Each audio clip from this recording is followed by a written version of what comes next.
Good afternoon to everyone who has joined us so far. We'll get started in just a few minutes. Just hang tight.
Good afternoon, everyone. My name is Jenny Solomon, and I'm from the Ohio History Connection. I am your event host and technical support for this afternoon's session. Just a few technical things. Both the session and the chat activity is being recorded and will be made available to you after the conference has ended. If you would like to submit a question during the presentation, please use the Q&A feature located at the bottom of your toolbar. We'll be holding questions until the end, so please just add your questions as you have them. You are also welcome to use the chat to share comments, responses to questions, and share resources or any feedback you might have. And just make sure that when you do that, you have selected that you're sharing the chat with all panelists and attendees, as is shown on the slide there. And if you have any technical problems, you can also pop those into the chat and I will see them, or you can email dl@ohiohistory.org. But most often, if you're having issues with any video or audio, the best way to fix it is to log off and log back in again. I'm going to kick it over to Vic to get us started. Okay, hello everyone. Good afternoon. My name is Vic Fleischer. I'm the University Archivist, Head of Archives at the University of Akron. I'll be the moderator for this afternoon's session. I think all the technical things were covered. Just again, please keep your audio muted and your video off during the session. We will take questions at the end, either through chat, the Q&A, or you can raise your hand if you'd like, if you want to ask a question on audio, and I'll be monitoring those at the end. The session goes from 2:30 to 3:30. Kim will present for probably 45, 50 minutes. We'll have a good 15 minutes, 10 minutes at the end, hopefully, to take questions. Like I said, raise your hand or put those in the chat, and I'll either call on you or read that off. So this session is titled Safety First, Prioritizing Safe Practices for Conservation. Today's presenter is Kim Hoffman. Kim is the preservation librarian at Miami University in Oxford, Ohio, where she is responsible for maintaining both the circulating and special collections, as well as the digital preservation program. She received her MS in Library and Information Science and her MA in Museum Studies in 2019 from Syracuse University in New York, where she also earned a Certificate of Advanced Studies in Cultural Heritage Preservation. At Syracuse, she worked as a preservation assistant from 2016 to 2019. Before turning to library work, Kim was a technical writer for various software products. She'll be talking today about health and safety issues in conservation labs and how to create a safe work environment for yourself, your other staff, and any student assistants you might have there. So I think that's everything. I'll go ahead and turn it over to Kim. Thanks, Kim. Thanks, Vic. Let's see if I can share my screen without incident.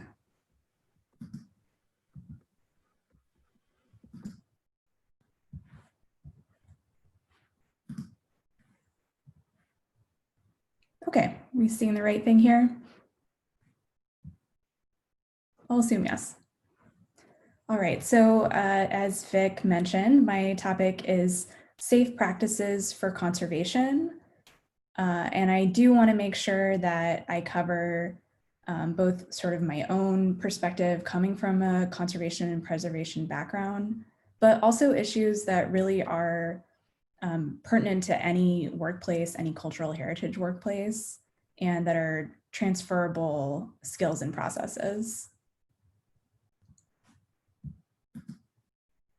Before I get started, this is a practice that I've seen at a number of conferences this summer that I really appreciated. So I wanted to take a few moments to read this land acknowledgement for Miami University. Miami University is located within the traditional homelands of the Miamia and Shawnee people, who, along with other indigenous groups, ceded these lands to the United States in the First Treaty of Greenville in 1795.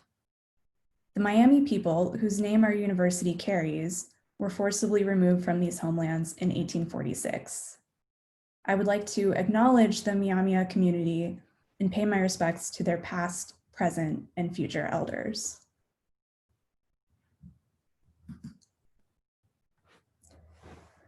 So, as Vic mentioned, my background at Syracuse was as a preservation assistant in their preservation lab.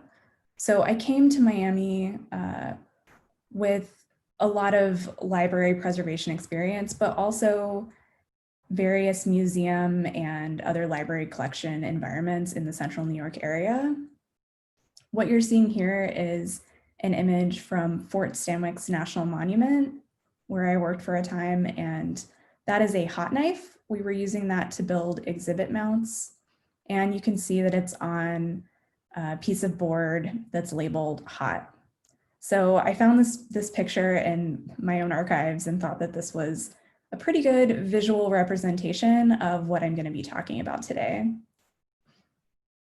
I started at Miami in January of this year, so I'm still quite new there. But when I started, the first thing that I needed to do was sort of take my own experiences, my own background, my own perspective, and use that to get a handle on my new position, the lab that I would be working in, and kind of where to go from there.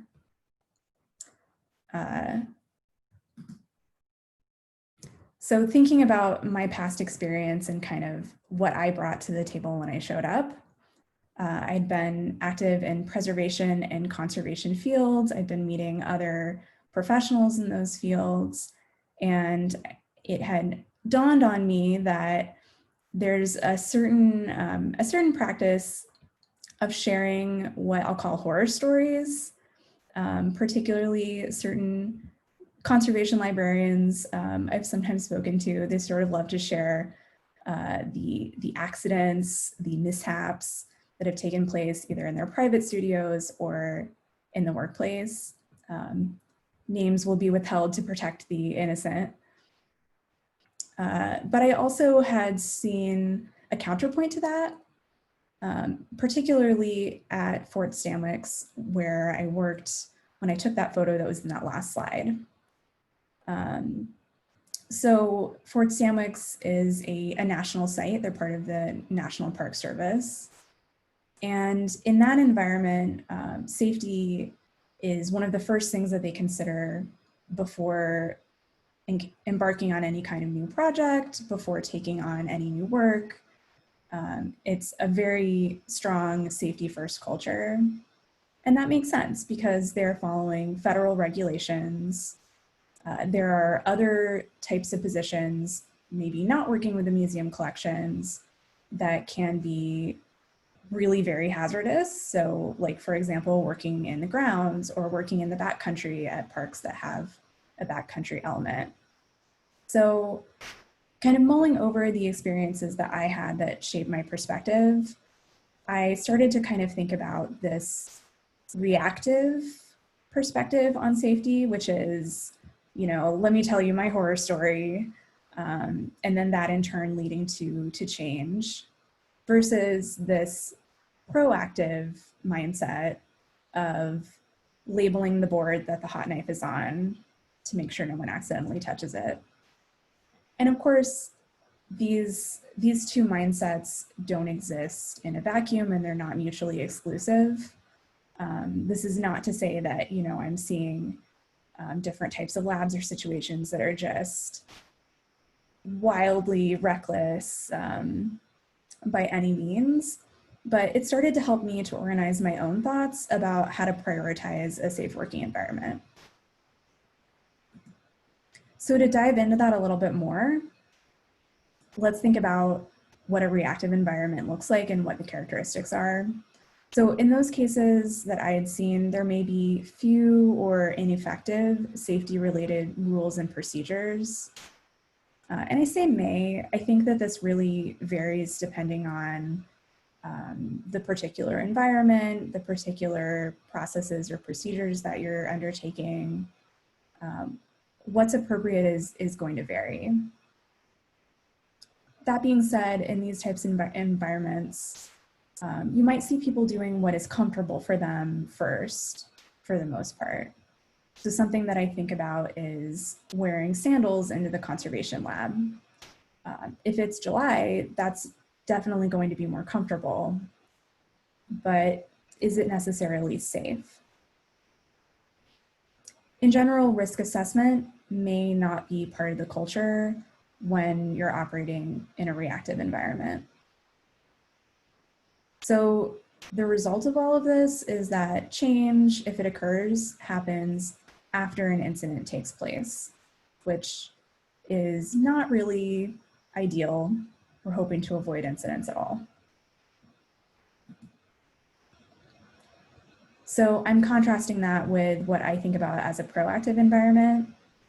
There might be more rules and procedures in this case because staff have taken the time to think out in advance where you might encounter problems, where there might be hazards, and where rules might be necessary to avoid an incident. Now that being said, I think that you can go too far, or I think that you can have a level of rules and procedures that maybe are nice in theory, but in practice are just overwhelming. But in general, this is something that they put more thought into. You may find that staff in these situations does what is cautious because of that heightened level of awareness and because of those additional rules. So all of this works together to create a culture of risk assessment. And when I say a culture of risk assessment, I'm thinking about, even in informal settings, people have sort of been trained to think about what could happen here, what do I need to prevent, what could go wrong, and how do I avoid it? And so as a result, change happens before an incident takes place, which is definitely what we want. So when I think about this, going back again to that federal work environment at Fort Stanwix, they had safety meetings every month. They had a giant safety manual. They had many, many rules. And I don't know that that would work for every work environment, but it was extremely proactive. So before I keep going here with the steps that I took, just a couple notes about the assumptions that I'm making throughout this presentation. I assume that in your work environment, like in mine, there is someone else, probably another department, who is responsible for things like the building fabric, your fire extinguishers, your smoke alarms, your fire suppression system. Those are all very, very important for safety. Obviously, I would never want to discount them, but they're not something that I have control over, and I'm guessing that you probably don't either. So we're just going to set those aside for today.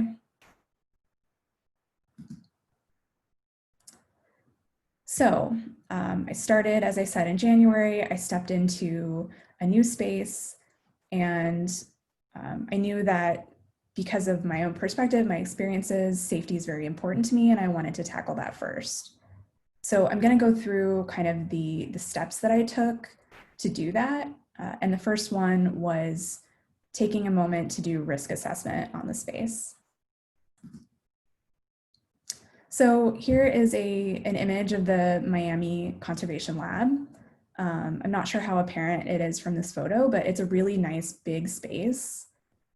There's lots of different procedures that either currently are taking place in the lab or maybe in the past have taken place there. So the equipment for those procedures is still available.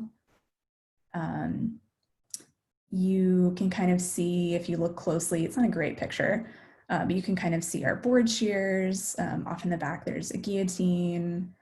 There's these nice big work tables with lots of different hand tools. We've also got drill presses. So kind of stepping in as someone new, there was a lot to unpack here.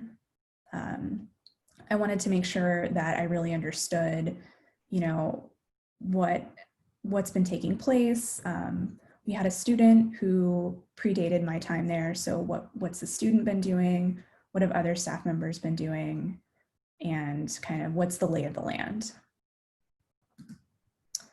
So what that looks like, thinking about what procedures are already in place. For example, I found out that the student who was already trained and already working there was mostly making boxes.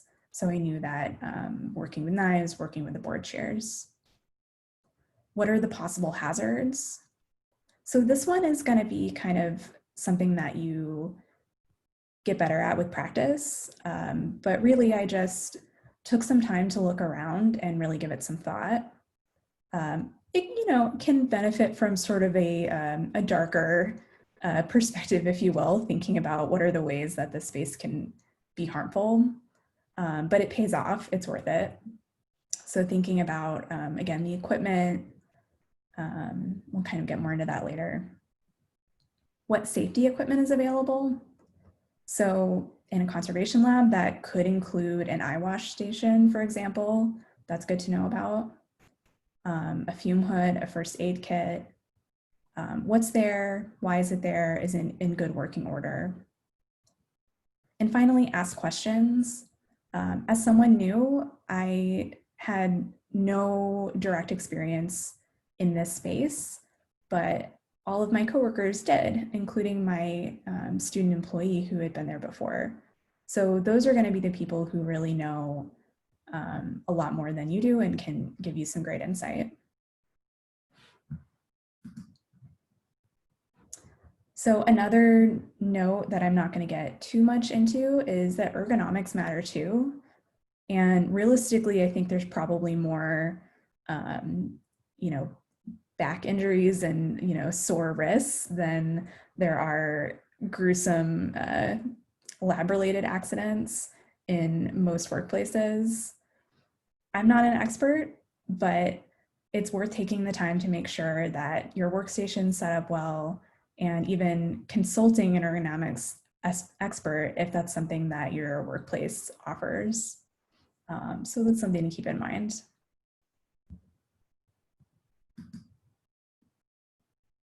So again, kind of getting back to what I found when I applied those steps to the lab at Miami, it's pretty much what I expected. So this is a conservation lab. There's heavy equipment, there's lots of knives and other small sharp things. And of course, there are some chemicals. There's a cabinet filled with different types of solvents and substances that you might need for conservation procedures. I found that in the more recent past, those student workers had been the primary users of the space. So that's relevant to assessing the hazards, because student workers do bring a different perspective and a different approach than a full-time staff member. For example, they may not undergo the same kind of training or have the same kind of background. They also might not be in the lab as often. So even if they maybe learned knife safety, do they have the same opportunities to practice it and to remember it? And of course, students might sometimes approach their work or the lab with more of a casual approach than your other, full-time coworkers, which can be great. It has its advantages, but it may have its drawbacks too. And I focus really on student workers because that's who I personally work with, but this applies to if you have a volunteer workforce, if you have interns, if you have other types of employees coming in and out, even just the difference between trained technicians and staff from other departments. It's worth keeping in mind who are your users and how does that affect your workplace.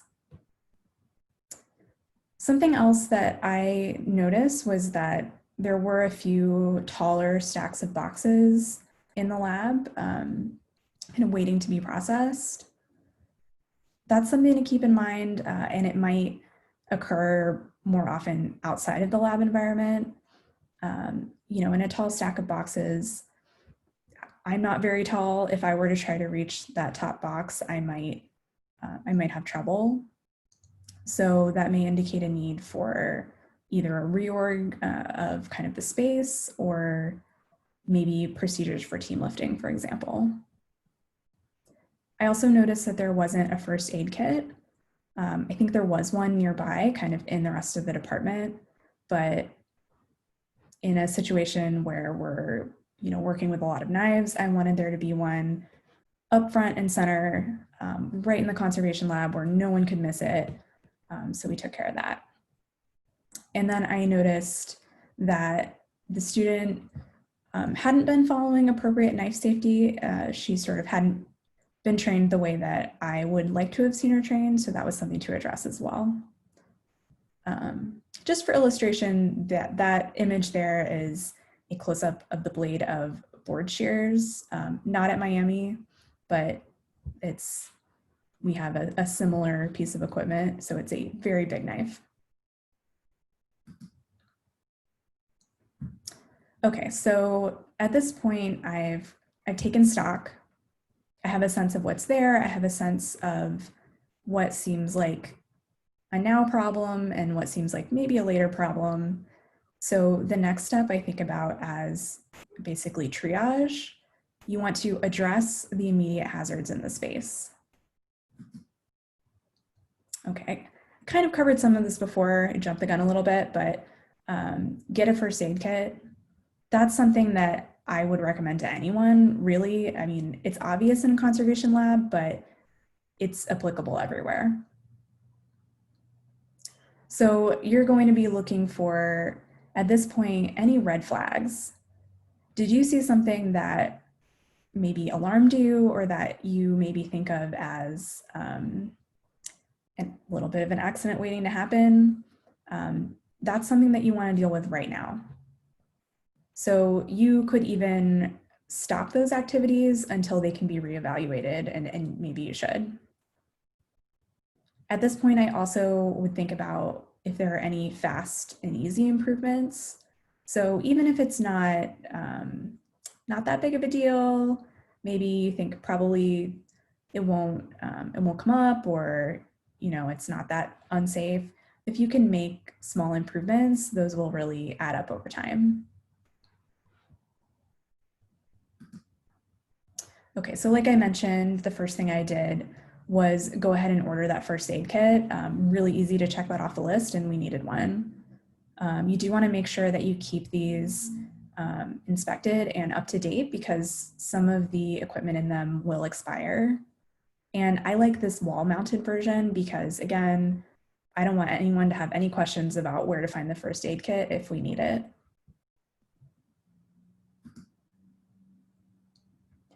So I mentioned that there were some knife safety issues here. So that was one of the next thing I needed to address, because I knew that we were making a lot of boxes and doing other types of things that involved handwork with knives. And that's one of the major ways that people get hurt in a lab setting. So you, I'm sure, probably have all heard this, but a dull knife is much more dangerous than a sharp knife because of the extra effort it requires for you to make that cut. And I realized that our student didn't know how to change the blades on all of the knives that we had. We also didn't have a receptacle for those used blades. So what I did, this is actually an image of what I have at home, not what we have in the lab, but similar situation. You don't need anything fancy. You just need a jar with a securely closed lid. Some people like to do a slit in the top so that you don't have to unscrew the lid every time you're putting in a blade. And make sure that it's clearly labeled. So that way the knives aren't slicing through the trash and hurting the person who has to pick the trash up. When that container's full, you can just toss it. The other option is there are purpose-built sharps receptacles, obviously, and perhaps your institution may already have a system in place for that, so you could just get in on that too. So the other aspect of knife safety that I wanted to make sure to go over with our student is closing those knives back up or protecting the blade when you're going to walk away from them or leave them on the table. So here we've got a snap blade knife on the left and an X-Acto knife on the right. They both have a way for you to either cover or retract the blade. It seems like a small thing.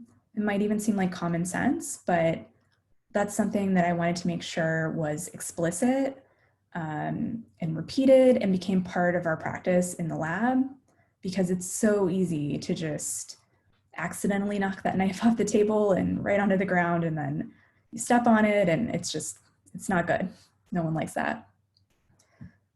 We also went over the proper way to handle the knife and to cut and to hold the ruler, not cut directly toward your fingers, for example. So again, all things that might seem like common sense, but it's really much better to have it explicit. And along those lines, closed-toed shoes, so important when you're going to be working with knives. Many of the horror stories that I've heard over the years have been about toe injuries. It's really gruesome. I don't want to see it. So no more flip-flops in the lab.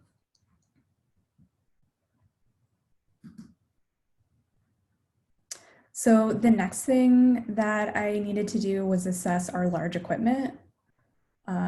As is really common, some of our large equipment was a little bit older, and because I hadn't been there, I had no real way of knowing, is this equipment that's just been sitting around for a couple decades, or is this equipment that we're regularly using and we feel good about?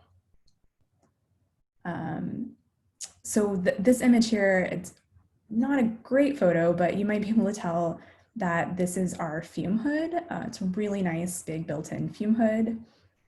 And when I tested this out, I noticed that the light in the fume hood, it was an older fluorescent bulb, and it had sort of this persistent flicker, which for me was a migraine trigger. So this was something that, I wouldn't have even thought of that in advance, but I knew right away as soon as I tested it, it was going to be a problem. And I was able to put in a ticket and have our facilities folks get that fixed. Really glad that I learned that before I needed to use the fume hood, because this is part of the safety equipment in our lab. Other things that I did was just ask around. I learned, for example, our guillotine is an older model, but by asking around, I learned that yes, people in the department do use it periodically, and they haven't had any problems, which is a great first step. There's a big difference between learning that and having them say, nope, haven't touched it in 20 years, good luck. I also looked for paperwork. So when were these machines last serviced? That's important information. I learned that they've been serviced recently, but it's probably about time.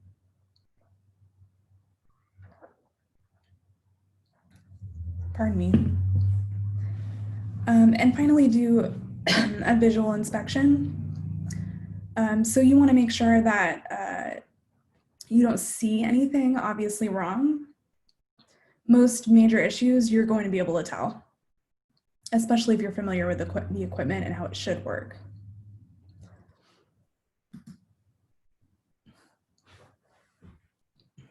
I need more water for this horror story.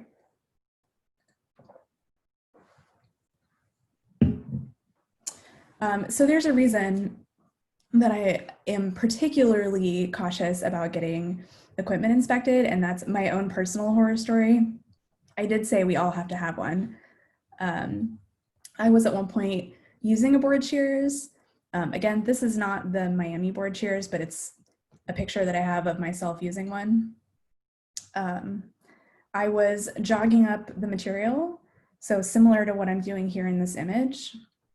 Standing in front of it, the blade has two positions: up, it'll hang out up there while you work, while you get set up, or down, so kind of safely against the plate there.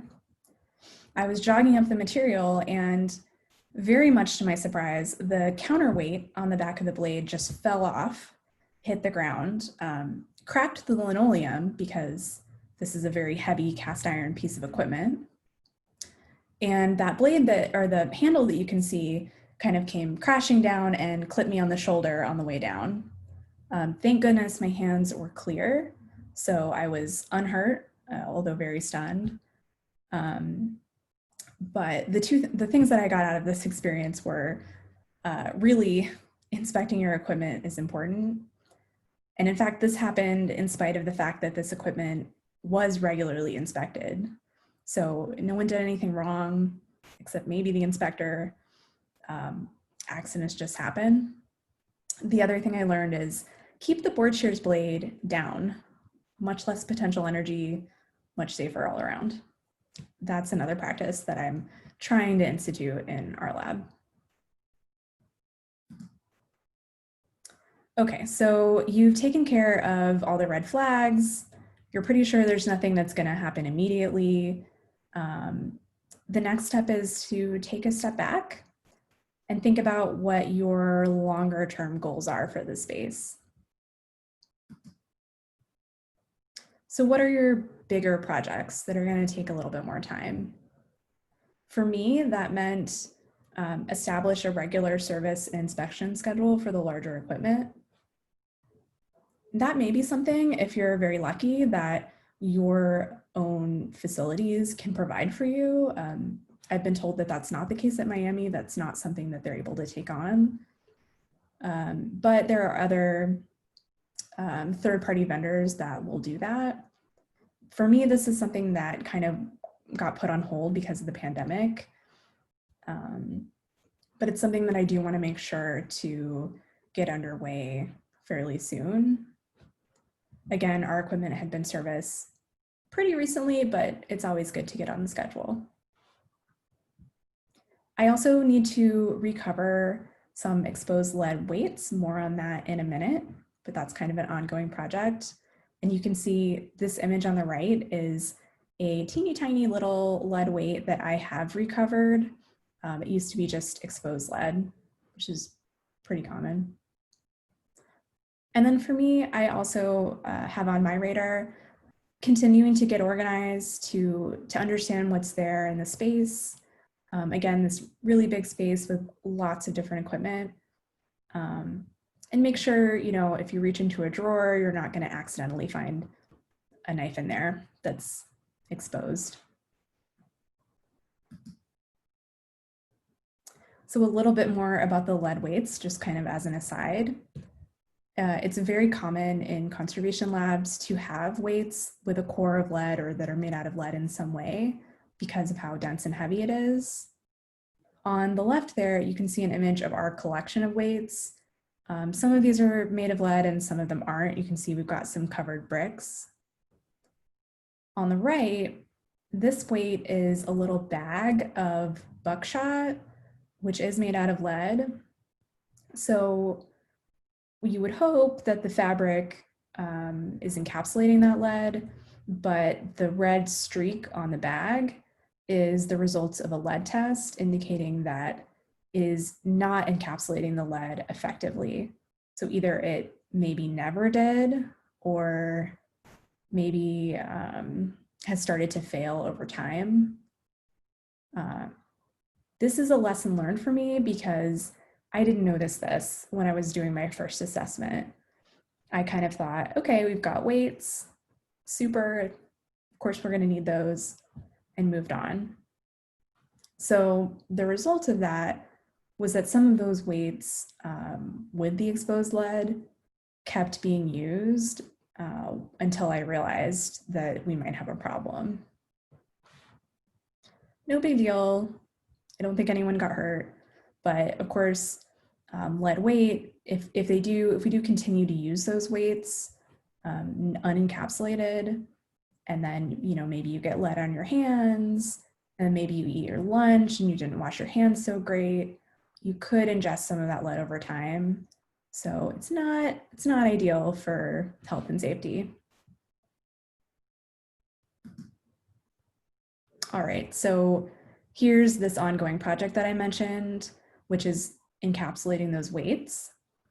In the image that I showed before, the way that they had been encapsulated varied depending on the weight, but we had a couple different main options. There were some that had been painted. There were some that had been coated in some kind of a clear sealant, probably also some type of paint. There were some that had been covered in fabric or paper. And when I tested them, I found that all of those had failed as encapsulation methods over time. And there were a few that were just exposed lead. So because they're all different shapes, I ordered this product called Plasti-Dip on Amazon and decided to try dipping them. So a couple slides back, that's what that teeny tiny little weight was encapsulated with, and it worked really well. However, then we had a pandemic.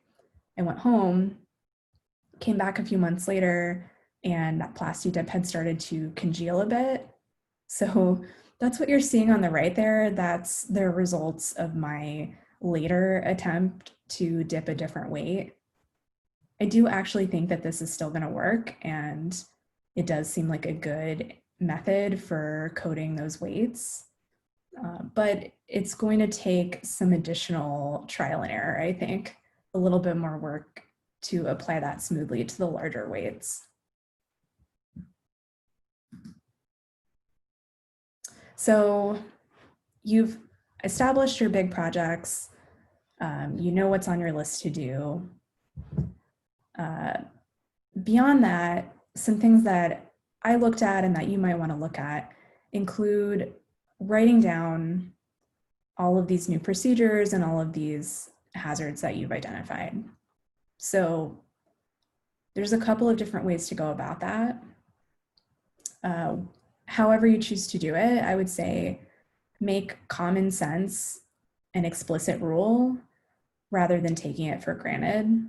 So for me, that goes back to those knife safety regulations. Hopefully most people, if they think about it, wouldn't leave a knife open on the table and walk away from it. But people forget. If you make it explicit, if you write it down, that's going to help make it much more of a conscious action. Add safety instructions to other written procedures. So this might be a really low effort way of getting some of those safety instructions written down and getting them somewhere where your students, your other staff members, your volunteers will actually see them and see them often. For example, for me, we have written procedures for different treatments, box making, pamphlet binding, different types of things that we do in the lab. One thing I can do is add safety instructions to the beginning of every one of those procedures. Or I might add them at the step where it's relevant. So if someone has to go to the board shears to cut down material for a box, add a reminder to keep the blade down when you're finished. It's going to depend on the situation, but this is something that I'm planning to do to kind of sneak this in there and make it more of a culture. Something else that might be helpful is to add new expectations to student or employee handbooks. For us, that would be the closed-toed shoes, no more open-toed shoes. That went in the student employee handbook this summer. And going forward, that's going to be something that they know from day one. It's not going to occur to them to wear their sandals into the office, or at least not on purpose, because they know that that's an expectation that we have for them. So something that you can do if you want to sort of take this to the next level is to write a safety guide. This can be something as simple as a few tips, maybe one page, or it can be a safety manual. It can be something longer. It can be really comprehensive. It's going to depend on what you have time for and what you think is necessary in your environment. So just as an example, this is something that I found when I was looking around. The California State Parks Museum Collection Management Handbook has an entire 48-page chapter on safety issues. This is incredibly comprehensive. It covers things that I'm not really going to get to here. The chapter headings, if you just want a sense of what kinds of things it covers, includes basic health and safety practices, contaminated collections, types of hazardous materials, protective clothing and equipment, material safety data sheets, and back safety. So really running the gamut, including some stuff that, yeah, like I said, I'm not getting into at all. Maybe that's not necessarily something that everyone has the bandwidth for, but it's great to know that that's an option. So another step that I'm keeping in mind is how to raise awareness, how to make safety precautions something that's automatic, that's such a part of the culture that they just do it. And one way I'm thinking about doing that is just-in-time reminders. So signs near the equipment, for example, or maybe little half slips of quick tips in the toolboxes. What I have here on the right, this is just a fun, it's a woodcut by Jeff Peachy. It says, "But cutting is more fun than measuring." So this is really common to see near board shears in different lab settings, some reminder of measure twice, cut once. Not exactly on topic for safety, but I think that the sentiment is really applicable and really transferable. That sense that, like, take an extra minute, think before you make that cut, and really be conscious about what you're doing. So maybe not this sign, but something similar, I think, can really be relevant for a safety reminder. And then something else that's on my radar is safety training. That might be something that happens maybe when students first start. Again, in my case, mostly working with students. Maybe they have a dedicated safety training session, or maybe that's something that gets added to the trainings for each individual procedure that they learn. Either way, it's something that becomes part of that onboarding. And finally, getting students involved. The more involved they are with sort of understanding why this is important, I think the better that they'll remember and internalize it. Perhaps students could be the ones to host that safety training. Or maybe they want to be the ones to design and make the signs. These types of steps hopefully can get them to become more of a stakeholder in this process and really, again, internalize the message. And finally, emergency planning. If you don't have a disaster response plan, it would be great if you can plan to create one. I know that's easier said than done in a lot of cases. Emergency planning is kind of not exactly the type of health and safety issue that I've sort of addressed here, but I mean, I have to mention it because it's so important ultimately to the safety of your staff and your collections if something really were to happen, if you were to be in an emergency situation. So whether you have a disaster plan or not, one thing that you can do is update a list of contacts and keep that somewhere where everyone can find it and everyone knows where to find it. So that can be internal contacts, staff members, and it should be basically a phone tree. Or ideally, it can also include vendors, maybe the conservator you would call if your collections were damaged, and those types of things. So not really getting into this in detail, that's a whole different presentation and plenty of content to cover on that, but it's definitely something that's worth remembering if you're addressing safety in your workplace. So far, everything I've talked about has been from the perspective of a conservation lab because that's the setting where I work and where I'm the most familiar. But any of these ideas can and should carry beyond conservation.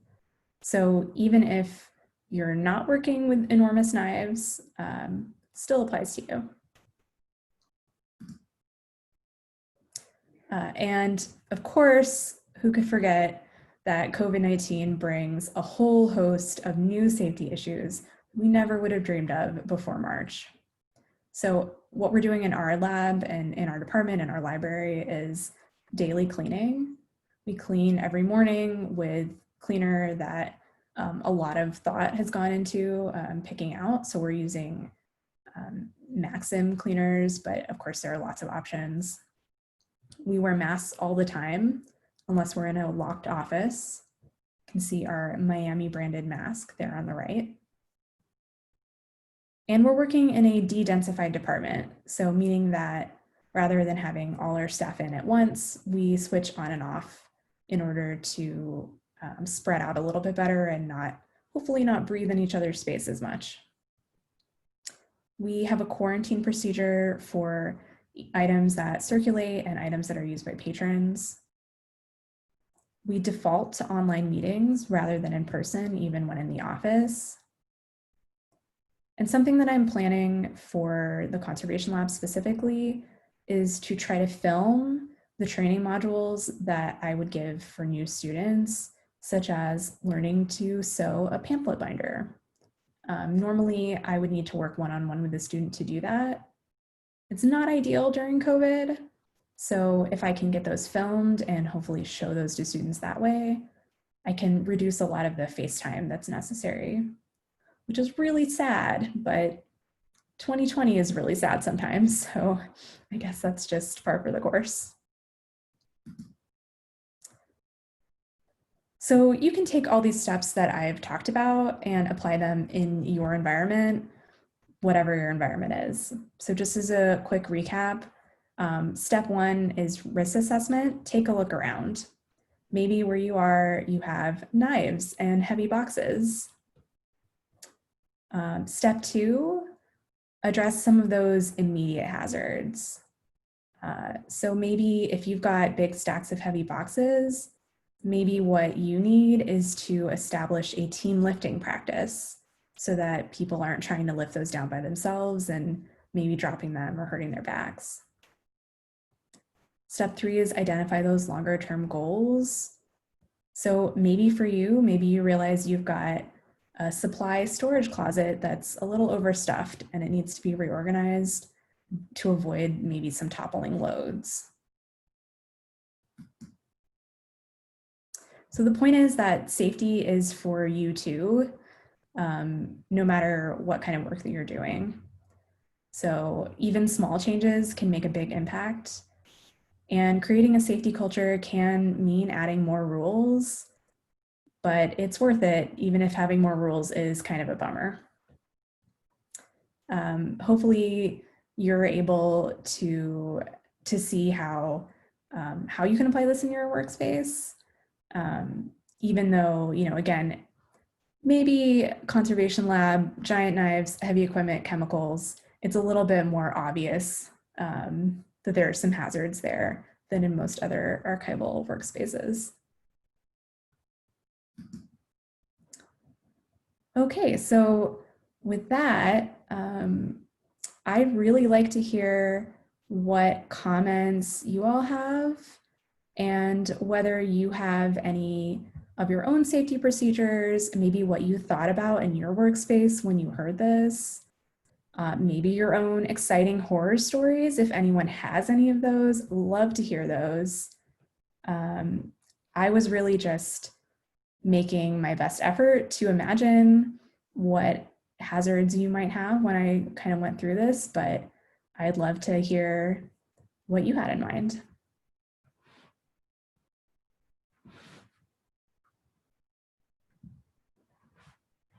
And yeah, that's it. So Vic, yeah, I guess I just turn it over to you and to any questions we've got.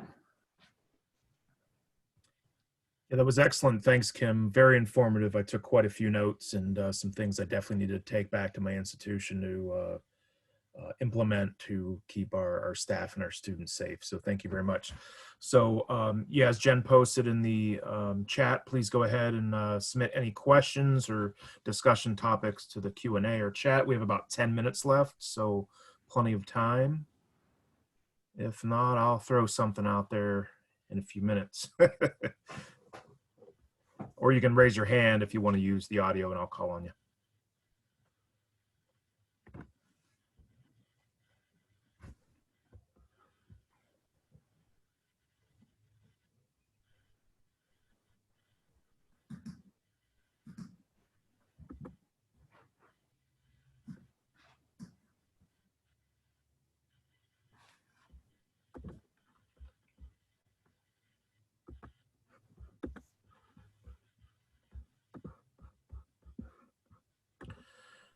Nothing yet, so maybe I'll kind of get the ball rolling here.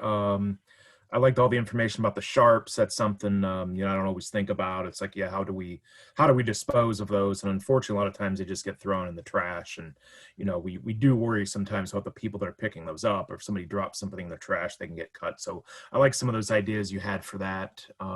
We also do a lot of taking things out of old frames. And if they're not antique, we don't keep the frames. So, you know, we dispose of the frames. We're pulling a lot of staples and nails. So that's another good idea too, is just to not throw those in the trash, but to, you know, put those in some type of sharps container. So Ricky said that an empty plastic laundry detergent container works okay as a sharps container in a pinch if you're not able to get access to an official one. Yeah, I saw that. That's a great idea. One issue we deal with too, sometimes when we're taking things out of frames, we get broken glass. So I don't know if you have any suggestions on how to properly dispose of sharp broken glass. And maybe that's not something you deal with in the conservation lab, but just think about some of the things we deal with from a health and safety standpoint.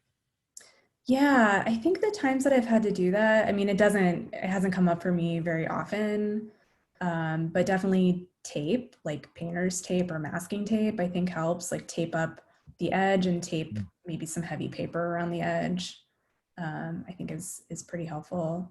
But I don't know, I guess I've never had to do this, but I think if I were gonna have to throw away broken glass, you know, in the normal trash, I'd probably talk to our whoever is going to be picking that up first and just say like, hey, I've got this. I want you to know, is there something you'd rather I do with it?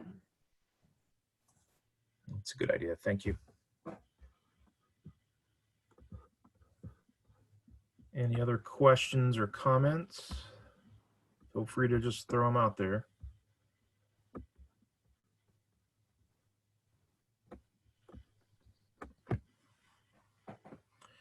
So I did have one question relating to conservation labs. We've been talking about putting one together for years. We have a lot of the equipment, not the expensive heavy equipment, and we're definitely not going to be able to afford that now due to the budget cuts due to COVID. But so I like some of the ideas you had about putting things on even just a piece of cardboard that says hot, you know, just to protect people. But we're planning on setting one up hopefully sometime soon. And as you were presenting, I thought of a perfect space where we can have that. But anyway, I don't know if you know of any resources you can recommend for setting up a conservation lab. I know the topic's about safety, but you know, are there any sources out there that talk about how to set up a lab, what you should have in place? And just didn't know if you knew of anything. Yeah. So if you get a chance to check out the AIC, American Institute for Conservation, like wiki and some of the information they've put out, they have some really great resources. And I know I can actually think of one or two articles that I have somewhere that I've downloaded from them that cover this exact topic. So, I mean, I could share that afterward once I track them down. But for sure, people have written a lot about this. But I would say, you know, if would this mostly be for like exhibit prep or book and paper or? A little bit of everything, exhibit prep area, basic, you know, conservation preservation area, mostly doing paper photograph, paper conservation, some book conservation. Yeah. Yeah, there's sort of like some standard basic toolkit stuff out there.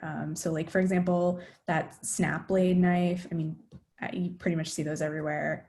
And X-Acto knife, also helpful. You can get into, there's a whole world of blades and knives that are more specialized, but there's no need to start there. Right. Kind of some basic dry cleaning tools are sometimes helpful, like a basic white eraser, like a soot sponge. I find those helpful. You always want a good self-healing cutting mat if you don't already have one of those. Yeah, right now, unfortunately, due to lack of space and resources, we have one room where students are processing for the most part, but then that's also kind of a makeshift conservation preservation lab and exhibit prep and, you know, So we're spray mounting. We can't do things in there. We have to find a space that's, we don't have a vent or a fan or a, a fume hood or anything like that. Those fume hoods do have to be vented to the outside. Is that right? Mhm. Yeah, spray mounting is tough. So you need so much space to do that oftentimes, and so noxious. We have about 5 minutes left if anybody has anything. I'm not missing anything, I hope.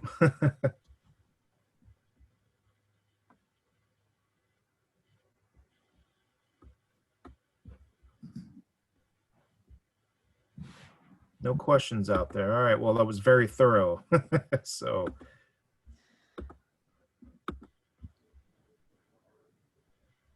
All right, well, thanks a lot. I mean, if anyone thinks of anything or just wants to chat, feel free to email me.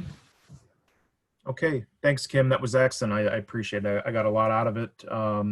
So yeah, the recording will be online at some point. I think they'll be sending out an email later about how to access that and recordings for the other sessions. I think there's one other thing taking place today, right after this, which is the discussion, relevance in a world with bigger problems discussion. So I think that's 4:30 to 5:30. That'll be the last session for the day.